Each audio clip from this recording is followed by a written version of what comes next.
This forgiveness thing is real, y'all. It's real. Are you still having some challenges? Are you still getting triggered really quickly with people? You know what? Remember, this forgiveness challenge is just to spark the lifestyle of forgiveness and living resentment free. So here we are on day 20 of a 21-day forgiveness challenge, y'all. And listen, every day in every way, you're getting better. I'm getting better. We're getting better and better and better. So listen, for today, I just want to remind you, of some of the things that we discussed throughout this challenge, right?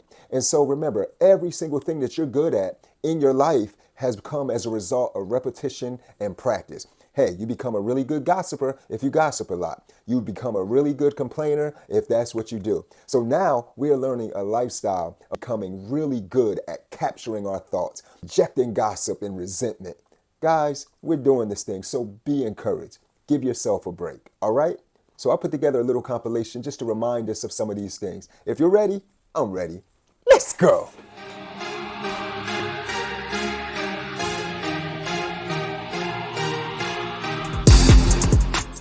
So let's start by talking about what forgiveness is not.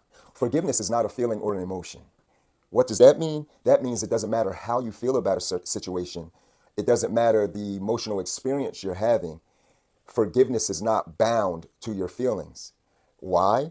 Because forgiveness is not an emotion. Forgiveness is a state. Forgiveness is a state of being. The state of forgiveness or unforgiveness is always and will always be your choice. We either take offense to something that happens or we forgive. We're going to talk about some of the lies that the voice of unforgiveness tells us. But we got to be careful because the voice of unforgiveness, it may sound just like you. Lie number one, you can forgive but never forget. If anybody ever tells you that, run. Wanting to get back at them, wanting to make them feel something.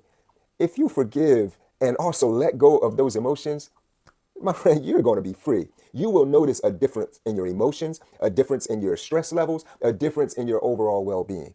Don't believe that lie. And lie number three is when you hear that voice of unforgiveness say to you in your head or through another person, when you forgive, if you forgive them, you're just weak. Or if I forgive them, then that means that they win, I'm weak.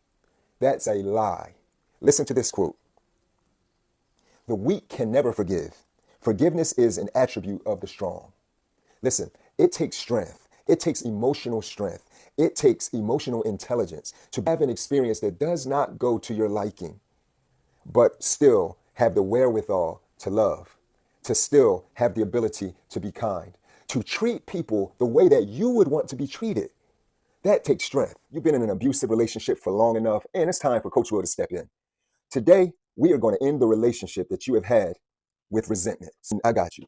Just some of you crying, but I can no longer allow you to live in a relationship being abused by a lifestyle of unforgiveness and resentment. Look, it's over, y'all. It's over. You have been living in a dust cloud of being worried, exhausted, worn out, distressed, negativity all around you, stressful feelings, bad feelings, problems, difficulty, being defeated, outraged, offended, all of that surrounding you. And 95% of the time, we're unconscious of it.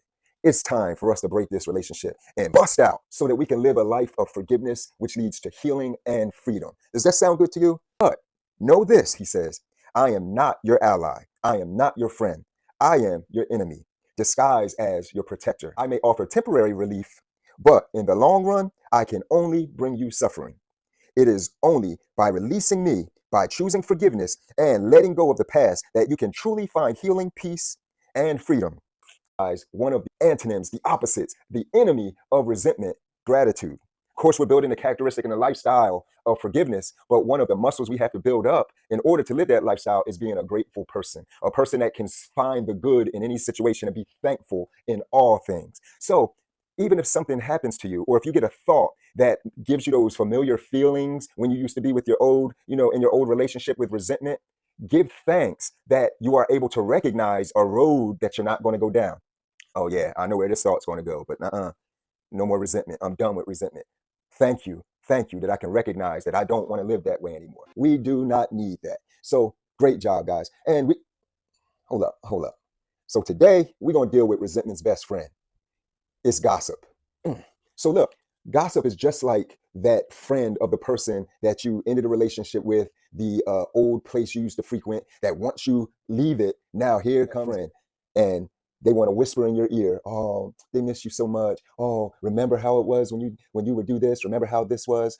The job of gossip is to remind you and to give you an opportunity to enter back into a relationship with resentment. But not today. Not today. I kind of need you to say that with me. Not today, gossip, huh? All right. So let me talk to you a little bit about what gossip tries to do. So when gossip is spreading its slander, if you're from the suburbs, it might his or her name might be gossip. If you're from the urban areas, you might know this same person as T. But it serves the same purpose, and that is to reconnect you with resentment, unforgiveness. My job is to help you to thoroughly understand just how gossip works, guys. We all have experienced it. We've all been on both ends of the gossip, right? So I want to talk to you a little bit about how gossip actually works. Best way for me to convey it is by giving you some proverbs. So check this out. Proverbs 18:8. It says that the words of gossip are like your very favorite food, the food that you like the most. It tastes great. It perfect texture. It feels good. It tastes great and feels good going down, but it goes down and settles in the innermost part of your being. And we all know, I know for me, the food the most aren't the best for me. And that's the same way that gossip functions. That's the nature of gossip. When someone wants to get your ear, get a hold of your ear, gossip never has a positive outcome. It is always slander against somebody. Now, you just have to remember, if it's slander against someone, the whole purpose of gossip is to get you to reunite and reconnect with its best friend, resentment. Got it? And I love this one, Proverbs 26:20. It says, without wood, a fire goes out.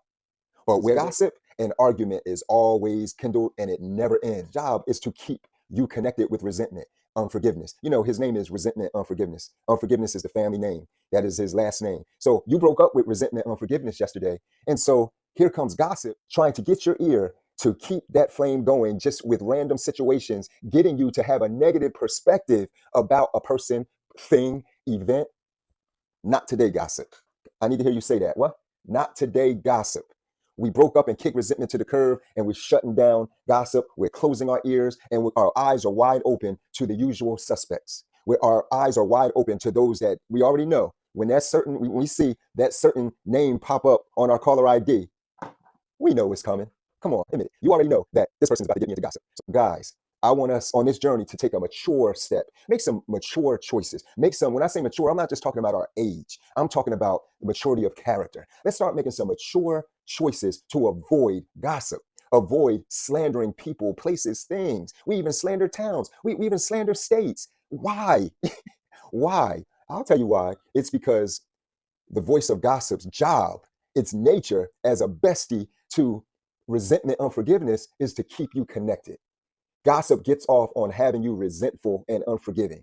Hey y'all, so thank you for watching this, and I hope that this compilation brought some things back to mind so that you can practice the tools and just keep in the mindset of forgiveness, because that's what it takes. It takes that self-awareness, y'all. And I will be seeing you on day 21, the grand finale of this challenge, but also just another day in a lifestyle of forgiveness.